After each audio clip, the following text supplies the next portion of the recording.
Are you one of the many hands-on practitioners and movement educators who doesn't make a recommendation to first-time clients about how to get the best results from working with you? If the answer is yes, you'll want to watch this video to the end because I'm going to help you understand why it's so important to make a recommendation and also how to get comfortable with doing it.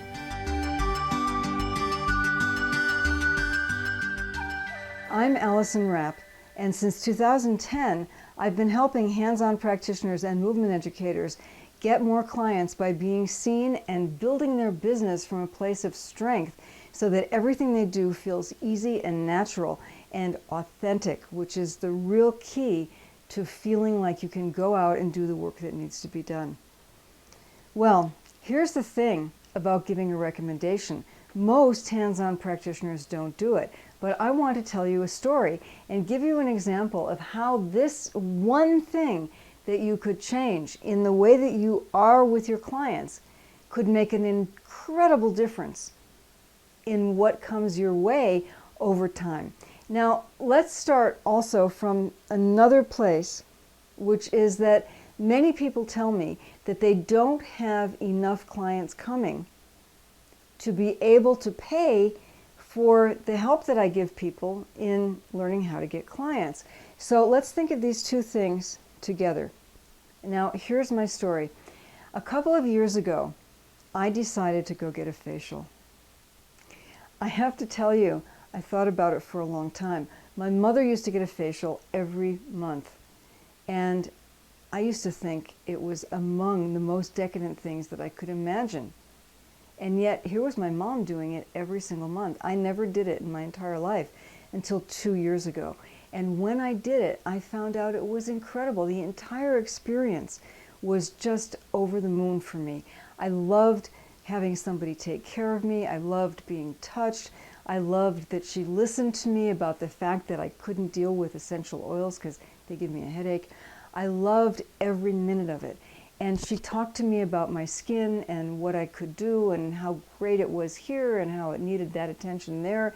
And when I sat up, I would have taken any recommendation she made. And in fact, I asked for one.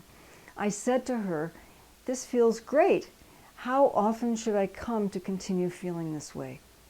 And she said to me the same kind of thing that I hear from so many holistic practitioners who touch their clients, people like you, people like the ones that I work with.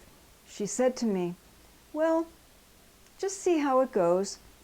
You'll know when it's time to come back, just make another appointment."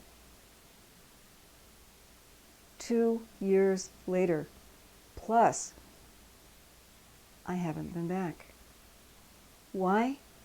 I don't know in myself when it's time to go. I really would have gone every month if she had said that it was important to maintain my skin in the way that it felt that day. And you know, it's true. It probably would be the case. In any case, I would have felt great going and I would have enjoyed the time and I would not have regretted 1 minute or 1 penny of the time and the money that it cost me. But she didn't make the recommendation and I didn't go. Now, I want to tell you that in the 2+ years, which is maybe 26, 28, 30 months since I saw her, I would have paid her enough money to pay for working with me to learn how to get clients. And that's the total irony of this. That in the amount of time she didn't work with me because she wouldn't make a recommendation or couldn't make a recommendation or didn't know how to make a recommendation or didn't feel comfortable making a recommendation, I would have paid her enough money to learn how to do it. Think about it. It's a crucial skill. And if you don't feel comfortable making a recommendation to the people that you work with for the first time, you're losing money. But more important than that, you're losing the opportunity to help people because really they don't know what they need. And they can't figure it out without help from an expert like you. So you can really see why it's important to make a recommendation, but still it might be the case that you don't know what to recommend. Well, I'm going to suggest that you start with recommending 5 or 10 sessions. The reality is that most practitioners know that coming more than once is useful for any client, and it's easy enough to make that kind of recommendation when you begin. And it's not that big a strain if you understand how to get to the point where you're comfortable doing it. So there really are only 3 steps to making it comfortable. The first is that you need to understand in yourself what the benefits are that anybody would get from coming 5 or 10 times as opposed to 1 time.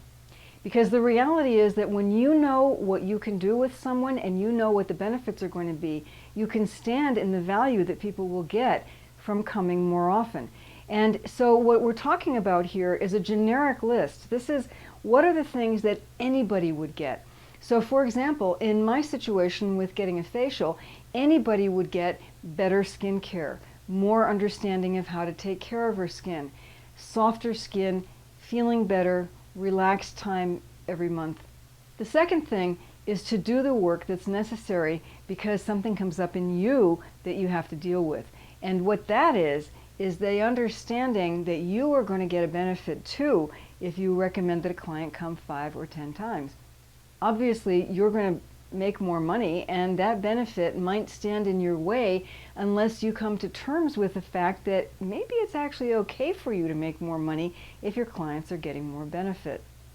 The third thing is that I recommend that if you are going to make a recommendation to anybody for anything and you've never done it before, you need to practice. And it sounds a lot like this. I recommend that you come for 5 sessions. I recommend that you come for 10 sessions. That's all you have to say. But getting the words from somewhere inside to come out your mouth, that can be hard. So you practice. I recommend that you come 5 times. I recommend that you come 5 times. I recommend that you come 5 times. I recommend that you come 10 times. You say it to yourself until you can do it and feel it and stand in it and feel good about it so that you can come from a place of service and compassion with your clients. And when that happens, you'll find that everything is much simpler. So this is a really important thing to think about, and I hope that you'll do that and build your own confidence and ability in making a recommendation to your clients, because it's one of the best ways to ensure that your practice becomes the sustainable practice that allows you to stay in business long enough to help more people. I hope you'll be around for our next video, because there's lots and lots of information coming your way about how to get the practice you want. But for right now, that's it. Thanks for being here, and bye-bye for today.